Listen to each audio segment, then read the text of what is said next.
Every photo that there was of me, I was looking at my nose, and it was just something I thought about every single day. So I was like, you know what? I'm just going to get it. I'm so happy I did. Hi, welcome to Max, your ultimate body guide. I'm your host, Karina Thompson, and I have had multiple surgeries around the world. On today's podcast, we're going to be discussing rhinoplasty. So if you've ever had or considering to have a rhinoplasty, this is the episode for you. Stay tuned. On today's podcast, we have our guest, Nikki. Hi, guys. And I've heard you had rhinoplasty. I did. So please do share your story. Yeah. So when I was considering getting it, it was something that I thought about for a long time. And I didn't have a huge bump or anything in my nose, but it was just like a little kind of Cindy Lou Who upturn. And it was just like, oh, it stuck out in photos. And, you know, of course, as everyone always says with surgery, you don't need it, don't get it. But it was just something I thought about every single day. So I was like, you know what? I'm just going to get it. I'm so happy I did.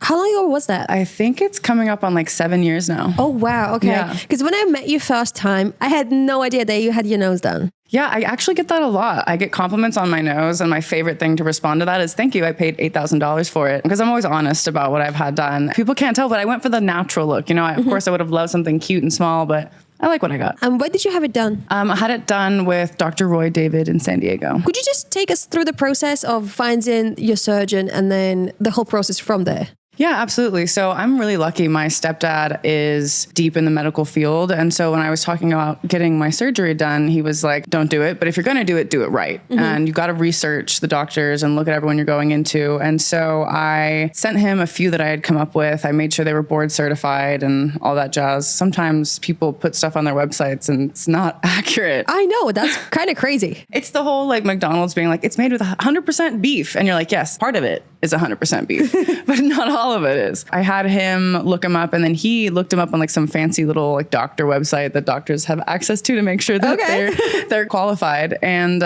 from there, I went in, I had a meeting with them, and I was sold from there. His team was incredible. They did this 3D scan where I could kind of see what my nose looked like now and what it was going to look like when they were done with me. Once you finalized all your details about what you're going to do and everything else, could you tell us through the process of the actual surgery? Yeah. So for me, it was pretty seamless. I mean, I planned it. I went in a week before. They took my vitals and everything that you need to make sure, because when you go under anesthesia, obviously it's dangerous. Mm-hmm. So they took care of me in that aspect. And when I came in for the surgery, I kind of just got ready. I was nervous. I remember laying down, and then I remember waking up and I was like, okay, cool. Kind of discombobulated. Because they didn't have to break the bone, I didn't have as much of a recovery process as some people do. Mm-hmm. I had very little bruising, and the packing came out pretty easily. But from what I understand, when it comes to a rhinoplasty, basically, and I do have that scar right under here, it's sensitive to this day. If you cannot see it. No, if you boot my nose though, it's still really hard.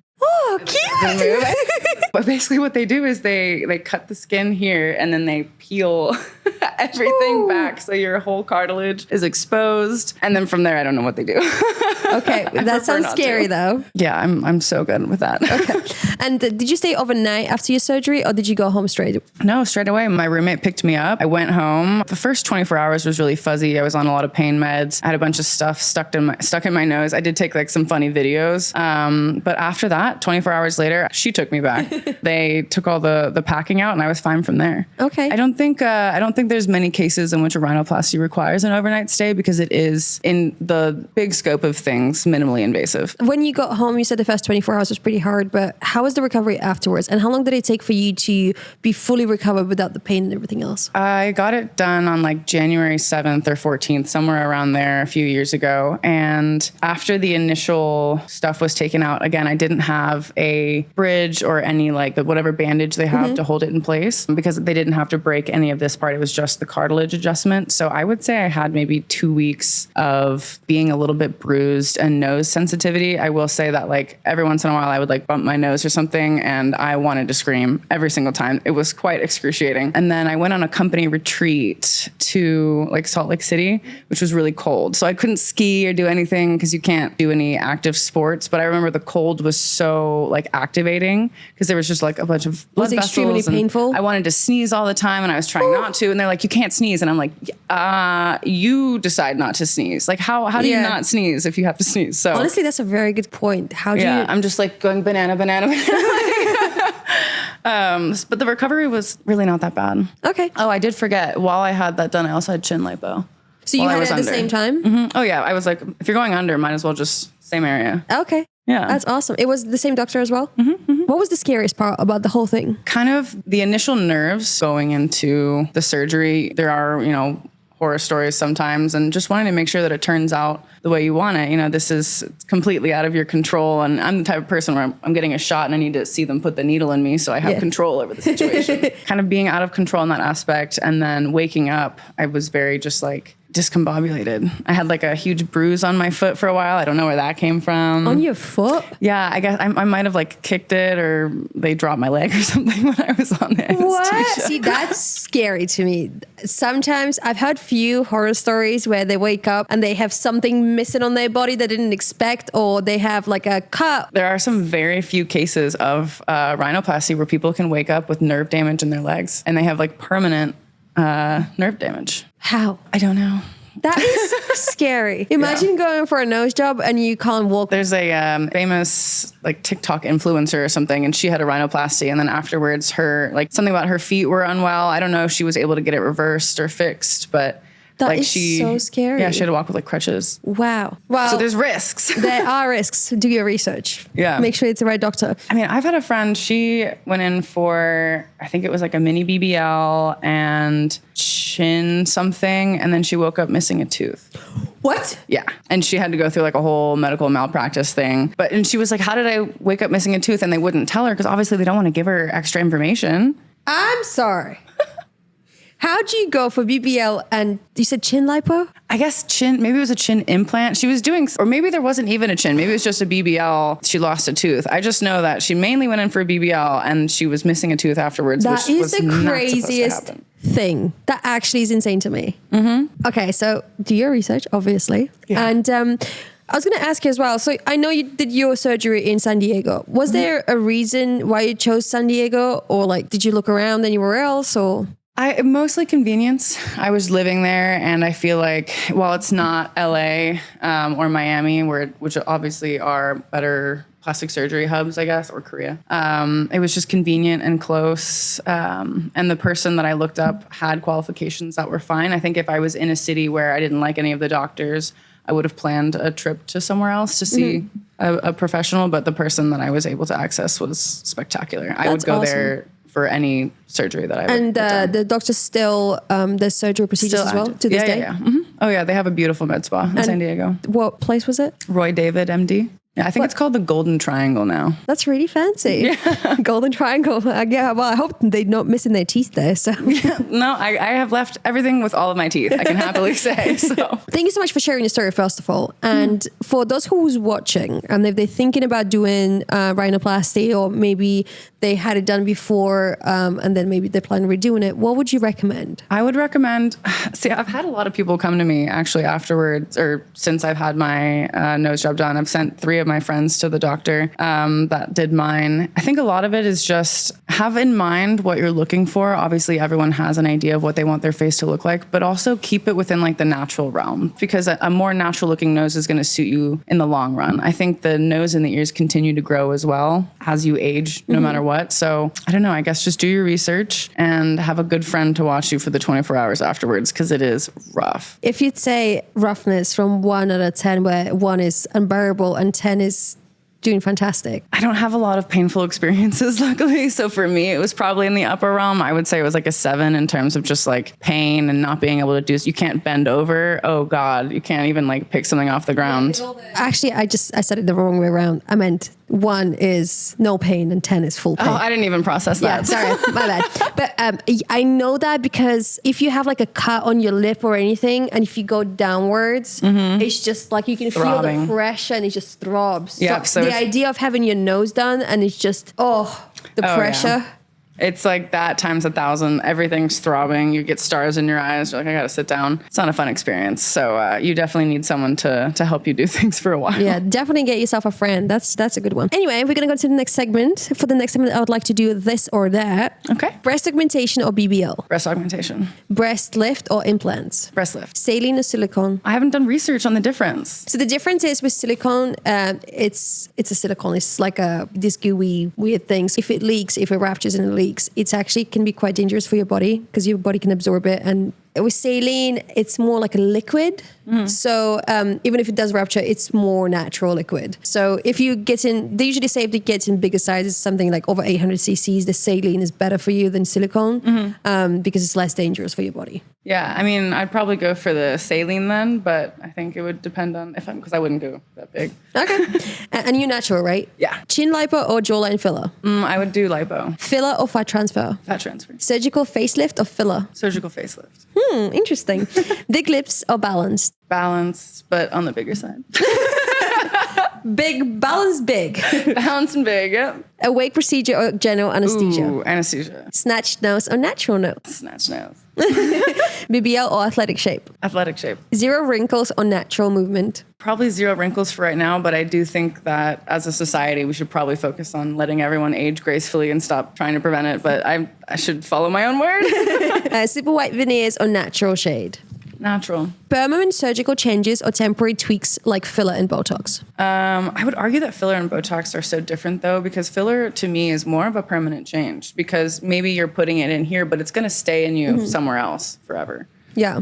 So I would probably go with the surgical procedures. Okay. Prioritizing facial harmony or body silhouette first? Facial harmony. A longer recovery with more dramatic results or shorter recoveries with the smaller steps? Probably the first one. Just get it all over with at once. Okay. Awesome. For the next segment, we're going to do Would You Do It? Okay. Where 0 is you'd never do it and 10, you're very likely to do it. Well, let's begin. BBL. 1. Lip filler. I've done it, so 10. Buccal fat removal. Probably like a 4. I would want it done, but I've also heard some really negative after effects of it. Okay. Rhinoplasty. Probably would do it. Chin implants. 0. Facelift. 10. Breast implants. 3. Jawline filler. 0. And intimate procedures. 0. Buccal fat removal. You said you heard some negative side effects. Yeah, I'm trying to remember exactly what it was. I think it's just like because they're getting this fat out of their face, I think that's where the fat removes itself as you age. And so as you get older, it makes your face more hollow. And so I think so it looks like there's a thing here. It has a much more negative effect in a few years. One of my friends that got it done, though, she's so happy with this procedure and she looks incredible. So. Yeah, I do have a friend as well that she had hers done. Honestly, I didn't even realize the difference to start with. And then when the year went by, I look at the pictures from her before and now, and it suits her so much. And I mean, she's stunning anyway, but yeah, I didn't even realize the effect that it gave her. Yeah, I feel like it's, for some reason to me, it's in the same realm as the PFP threads or whatever they are. Like I would want that so bad, but I've also heard that if you ever want a facelift, you shouldn't get it done.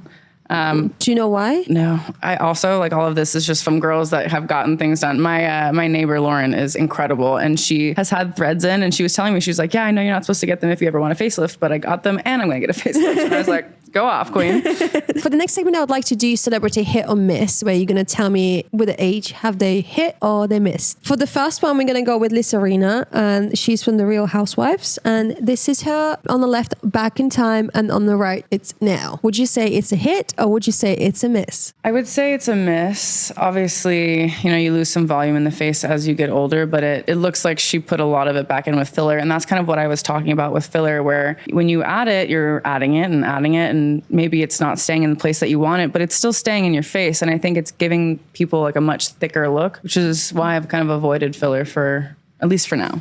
Personally, I think it's a miss as well, but the only part I kind of like about now is her eyes, because I feel like the eyes are kind of stayed the same, and I'm not sure if there's a filter on top of this image or not, but the bottom half kind of reminds me a little bit of like if she doesn't look like a female. It's the intensity and thickness of the jawline and the chin where it has more like masculine cheekbones, and she has more masculine cheekbones and features, but the eyes, I agree, are still absolutely stunning. Absolutely. That's kind of why I still want to get like I think about, what is it, upper bleph? Think about that a lot. This is a miss for both of us. Okay, let's go to the second one. So for the second person, we have Dolly Parton, and this on the left is her before, on the right is her after. Tell me whether it's a hit or a miss. Yeah, I mean, honestly, I can't really tell what she's gotten done. I would say it's a hit in terms of she's aged gracefully. She still has movement in her face. Her smile is spectacular. Her lips look pretty much the same. Yeah, I would say she looks great for her age. I personally think so as well. The only thing I would say, I would remove the Botox from the forehead. Forgot the word, I'm sorry. I was like, she can't be forgetting forehead. She did. Yeah, so because I think like the rest of her face is aging gracefully, but I feel like because the forehead is so flat, it kind of gives you that fake, you're not entirely sure whether she is, I was trying to figure out what was, because there was something about it that was sticking out to me. That's absolutely right. There's no movement there. Yeah, so I would just have the natural movement in the forehead. But otherwise, I mean, she looked so great when she was younger. Oh my God, I know, incredible. Yeah, the after as well. She looks fantastic, I think. I think that's honestly, it's a hit for me. Yeah, hit for me as well. For the third person, we're going to go with Khloe Kardashian. And on the left, it's her before, and on the right is her after. Tell me your opinion. See, this is a tough one because also heavily edited, right? Yeah. I don't think we see many photos of them like this, especially on Instagram or social media that they post that isn't run through a few filters and everything's adjusted. I know she's had a few rhinoplasties, and I have seen that, on the TV show and in person, she looks maybe less polished. What she's done for an editing software in her face, she looks incredible. I mean, that's an amazing photo. I don't think I could look like that if I tried. However, I would also argue that I don't know if she looks like that. I agree with that. Honestly, I mean, she was a good-looking girl, decent-looking girl when she was younger. The eyes, again, stunning. Yeah. On the picture on the right, you can see that the hair was edited and everything else. For me, one thing that kind of stands out that I didn't realize when I was looking at her on the smaller screen, her eyes, one of the eyes looks bigger than the other. Yeah. So I don't know if she had something done to her eyes, maybe. I think that's just the way her face is, because I've seen that before where like one of her eyes is slightly bigger. I think I have that issue too. But yeah, that other photo doesn't really portray it. It could be one of those things where, when you lose a significant amount of weight, your face shape does change. Yeah. I know like I used to have a much larger under this area, and so maybe her eyes were the same there, but when she lost weight, yeah, possible. Yeah. Honestly, I mean, she's stunning, so it's definitely a hit for me. But at the same time, I feel like, and that's no offense to any of the Kardashians, because I feel like everybody have their own thing that they want and whatever. But I just feel like they all look the same because it's the same surgeries, the same look, and a lot of younger generation, they're trying to go for that image because they're trying to copy the girls, and individuality of a lot of people has gone missing in a way, because I feel like everybody's trying to do exact same lips, exact same nose, exact same eyes, and it's kind of sad, Yeah, I think I was actually watching something earlier where this guy was talking about how, in his opinion, the Kardashians were the most beautiful when they looked like the Armenian women that they were, when they were leaning into that, those features that come along with that. And I think when Khloe was up as well, she always had stunning natural lips when she was younger. And so I feel like probably what a lot of these sisters did is they saw, like, because Kim had the eyes and Khloe had the lips and Kylie wanted that. And so they each kind of cherry picked the features that they wanted from each other and had it done. So now they all look the same because they've kind of conjoined all of the features in the family, and it's just the same across the board. I agree. I think everyone this day, like, what is it called? It's the iPhone face. Yeah. Where it's just like the features that everyone looks for. And I took some sexual psychology classes, and they have some really interesting feedback on why people find certain faces attractive. Your face being symmetrical is indicative of healthy genetics. It's saying that my parents weren't siblings, pretty much. Yeah. And people find that to be attractive. And I think, smaller lips is viewed as a higher testosterone trait, which makes it more attractive in men and less attractive in women. Mm-hmm. They just picked all of the hyper feminine traits and sent it home, and people loved it. Yeah. But I wonder how much it costs them to upkeep it. That's another thing that people don't think about. The aftercare. So extremely important. From personal life, I had people who had, for example, liposuction, and they would go home and they wouldn't do massages and stuff. And the difference that it makes, sometimes you have to spend more money on the aftercare than the actual surgery. Yeah. Yeah. Well, and even the small stuff, it's like I dye my hair once every 8 months, and I'm lucky I'm naturally blonde, and so I don't have to do too much. You're very lucky you're naturally blonde.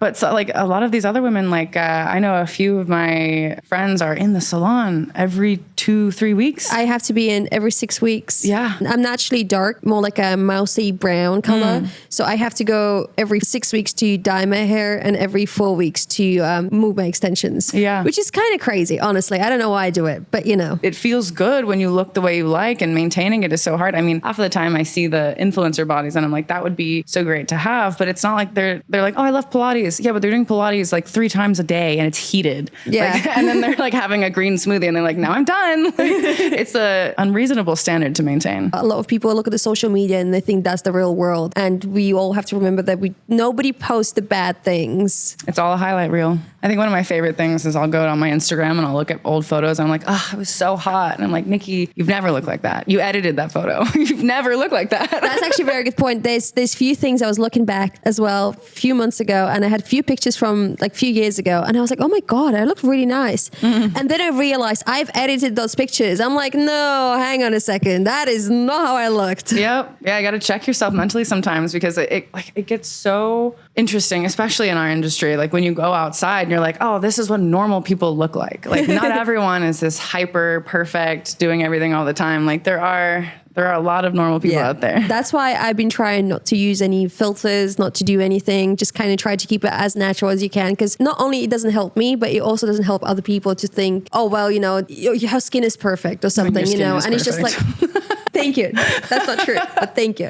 But it's like, it doesn't help other people because, you know, they look at you and they be like, well, I want that. And most of the times you don't even know there might be hundreds of filters and all these things. So it's, you know, it's just perspective. Yeah, I think a long time ago, all of those ads and airbrush models have now become widely popular and everyone has access to the same tools and technology. And it'll be interesting to see if we take hyper perfect robots on social media or if we kind of go the other way and start really liking the ultra natural traits. Yeah, you never know, right? Yeah. I guess we'll see. Thank you so much for coming on and sharing your story. For your final part, do you have anything that you would maybe recommend to people that haven't started their journey and trying to see where to begin? Yeah, I would say the main thing to focus on is if you're thinking about getting something done, make sure that you're getting it done for yourself. Don't do it because you want to look good for a guy or a girl or you're trying to meet society's expectations, but do it because it's something that makes you happy. I think for my nose, a lot of why I was really happy I got it done was, again, everyone said, don't get it done, don't get it done. But it was something I thought about every single time I caught my reflection in the mirror.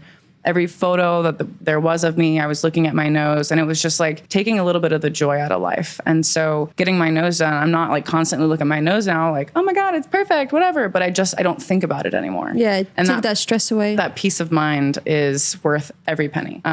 So I would just say, yeah, focus on making sure you're doing it for the right reasons and that you have a good support system around you. Thank you so much for sharing. And thanks so much, you guys, for watching. If you like this episode, please make sure that you like, subscribe, and share it with your friends, and click on this one if you want to, because it might be a good one. Thank you so much, and we'll see you next time.